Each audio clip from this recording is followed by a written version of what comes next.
The mid-size sedan segment is heating up to pressure cooker proportions this year, with cars like the Honda Accord and Nissan Altima gunning for your business.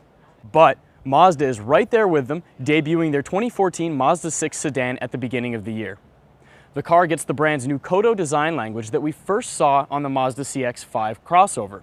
But in this case, it's on the sedan, offering a shorter overall length and slightly longer wheelbase, as well as more handsome proportions, getting rid of the smiling front end that we saw on the previous model, along with giving the body a wider look and sharper angles. But let's get to the breakdown.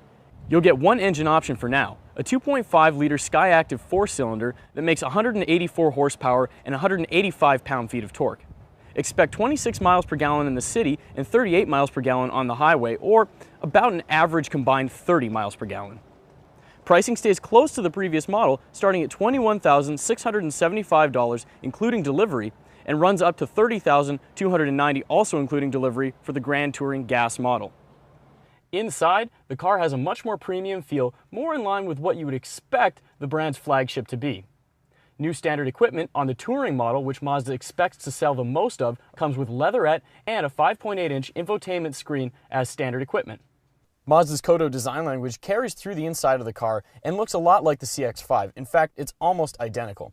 An accent bar runs across the dashboard and can come in a rich brown color that complements the lighter leather in the top trim Grand Touring model, where it really looks good.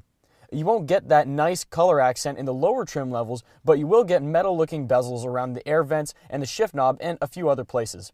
We weren't in love with the Accord seats when we sat in it, and that's one of the key competitors for this car. They looked outdated, and that's not so much the case here, even in the cloth trim seats, where different accents and different textures make it look acceptable and reasonably modern. On the road and in the corners, the car feels sure-footed. Even being tossed through the twisty windies here in Austin, it's hard to hear any tire squeal, which is impressive.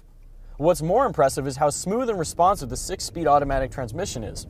I'm normally the last guy in the world you'd catch recommending one, but even in first to second gear, it's hard to tell when the car is shifting, except for the fact that you can hear the engine changing. The manual isn't bad either, but it won't get quite the same mileage and actually will be a little bit poorer than the automatic transmission.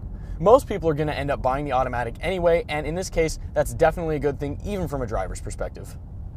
Now, this is supposed to be a sports sedan, so I know what you're probably thinking. Just a 4-cylinder?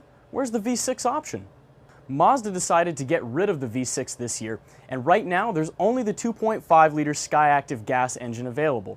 But there is the 2.2-liter diesel engine coming later this year. Performance specifications aren't available quite yet, but when AutoGuide had a chance to drive a prototype back in 2011, the car made about 165 horsepower and 340 pound-feet of torque at only 2,000 RPM. That, paired with a low compression ratio, means that the engine can rev out close to what you would expect a gasoline engine to do.